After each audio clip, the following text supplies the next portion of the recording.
These folks love to be in each other's business. I mean, really love to be in each other's business and telling each other what they should do and how they should do. What happened to being a grown woman? I don't need you to tell me what to do.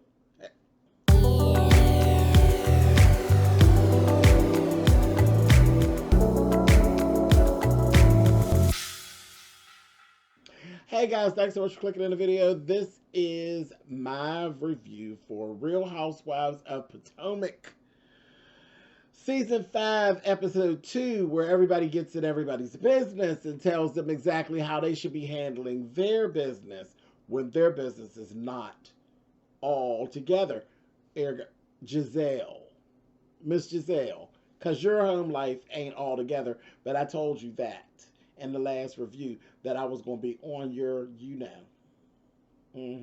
You out there in them streets, you got all kind of advice for who needs to apologize to who and who needs to handle themselves this way, that way. Get your stuff together, sis. Anyway, let's just start right here. Ray and Karen. Storyline garbage. That I'm not going to spend. I refuse to even sit here and entertain these two old ass people with a relationship problem. They too goddamn old to have a relationship problem. And child ain't nothing but for the show. This whole thing with Ray and Karen and him not telling her that he loves her. Child ain't nothing but some old reality show bullshit. And that game I'm not playing. I ain't playing no game with no goddamn geriatrics pretending to have no relationship problems. Ain't nothing wrong with Karen and Ray. So whatever. We'll laugh and we'll key, but I ain't gonna spend my review sitting around talking about that when you know that ain't nothing but some bull crap. Anyway, moving on. Giselle and Monique sit down.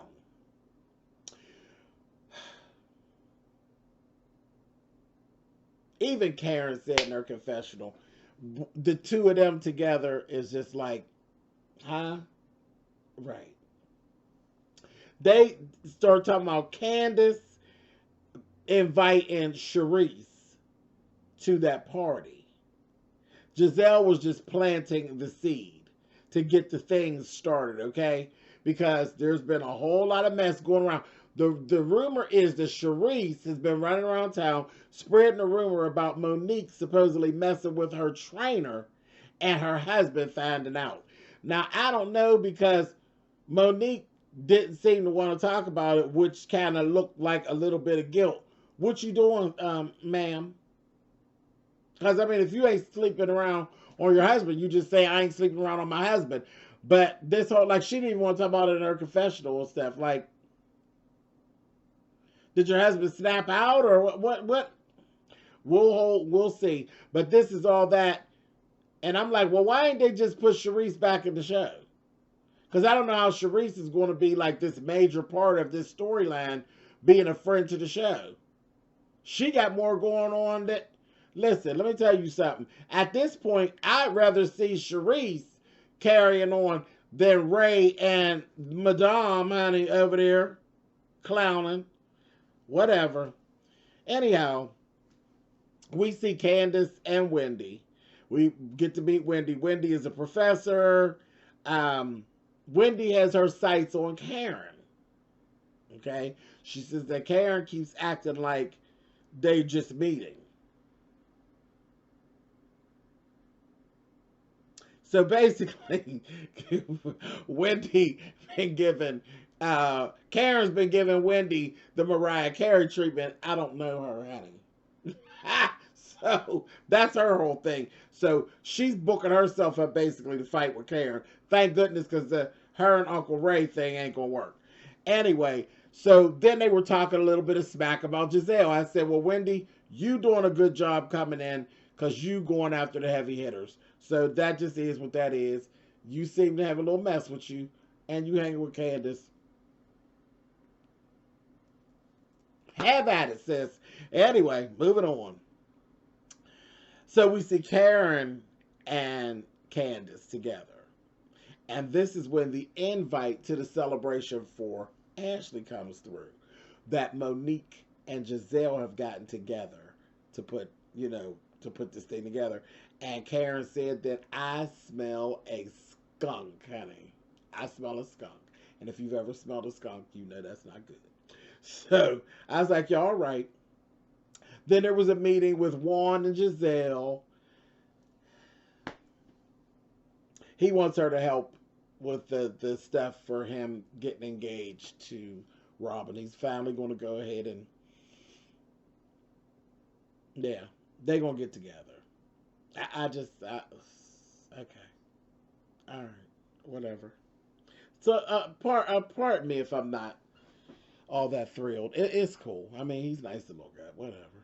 Anyhow, but they discussed this other thing with Giselle about how important it is that Jamal Bryant don't screw up. Because now there's the eyes of the daughters on looking what their situation is. And they're of an age that if he messes this up, it may truly screw up his relationship with his daughters. And that's very true, Mr. Wong. Very, very true. Giselle, whatever. Get a handle on your situation. Again, you running around town in everybody else's business. You better get your home life together. Anyway, moving on. Chris and Candace had this little run-in child. So she had taken a pregnancy test and she's not pregnant. And what we found, he's ready. He's ready to go ahead and have a baby and all of this. She's nervous. She's nervous, which she should be. Because Candace is still, she has her ways. She still has some of that baby fat behavior, and things will change. Now, once she becomes pregnant, some things are going to be natural for her. It'll be a natural progression that it's not really all about you. And if it's not, she has the right type of husband. Chris ain't going for that bullshit from her. He'll whip her into shape. And I think they'll be okay. But then they start talking about how he prefers the mornings as opposed to the evenings, because in the evenings, he has to wait on her to go through a whole production of getting undressed for him to screw her. So he preferred to just catch her in the morning breath and all, and bang her out and go on. I said, wow, this is an interesting conversation. But I'm just like looking at Chris and I'm like, listen, let me tell you something. Child be tearing Chris up all around the clock that be on this phone. Tearing him up in the morning, tearing him up in the afternoon when he be coming home to have lunch. He be having lunch all right. Tearing him up at night. Candace, quit playing. You ought to get him and tear him up. Stop playing. All that old dumb stuff. Anyway, moving on. So let's go to Ashley's party. Giselle's outfit for the party was horrendous. Horrendous. Whoa. Why does it always seem like Giselle is always at an ugly sweater party? It just seems like she's always at some type of theme party that requires you to wear something ugly. And this definitely looked like one of them Christmas ugly sweater party things.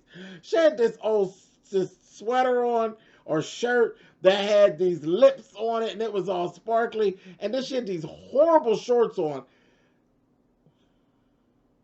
That outfit was terrible. That outfit screamed AARP card. It really did. I thought she was going to the casino. I was looking at her hand to see if she had one of them cups that you put them quarters in. It was just terrible. Yuck, honey. Anyway, Giselle, you got a lot to work on. You ain't got time to be fooled with these other people.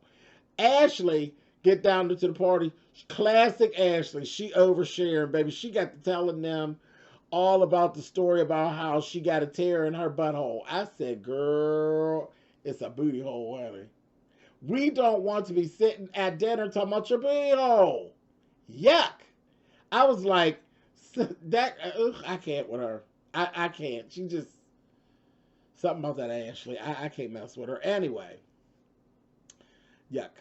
So then they're like, well, let's bring up this elephant that's in the room, this, that, thing, and the other. And they start talking about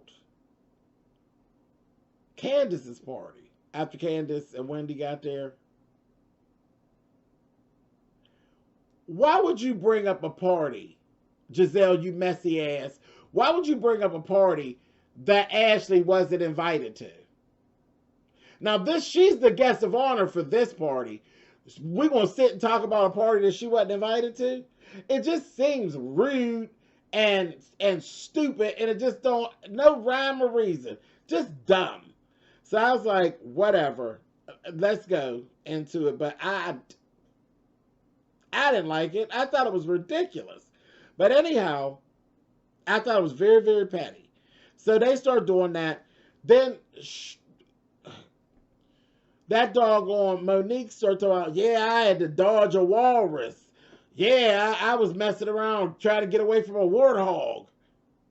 She was talking about Charisse. And so then Candace jumps in there and says, girl, I didn't know y'all had beef all like that. Stop it, Candace. Yes, you did. Yes, you did. It was petty, and you did. But she's like, we'll talk about it later.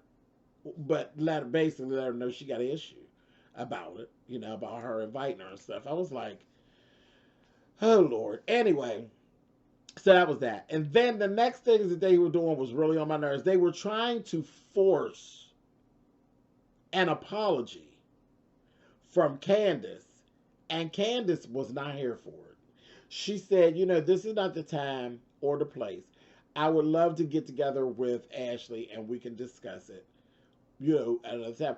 Ashley said, well, no, I want to discuss. She says, no, what I'm not going to do is sit here and have this conversation with you while you have an audience. She's like, well, you got an audience too. But see, I'm not trying to do all that. I'm not trying to do all that. And then things start going left. Because they all were like jumping in, and Karen was like, I don't like when they do this, when they gang up on the girls, this whole mob mentality thing. I don't like it. Well, obviously Candace didn't like it either, because she ended up telling Giselle, shut the fuck up. I said, oh. And then she told him, fuck all of y'all. I said, ah! Oh, oh, oh, oh. Come on, Candace. I said, baby, y'all done unleashed something with this cat. See, I like it. I like it because that would be my answer to some of the stuff they be doing. Fuck all y'all. Now what you gonna do? And that's very much what she was giving. I was like, and it gave us, you know, they give you the to be continued down to Potomac. But baby, yes, she did. Told them, hey, all of y'all here. I said, okay, Candace. So that's where we ended out at. Listen, I will definitely be seeing y'all next week, honey. This Potomac mess is going to be something. Y'all got the right one, fooling with that doggone Candace. Anyway, I'll see y'all next week.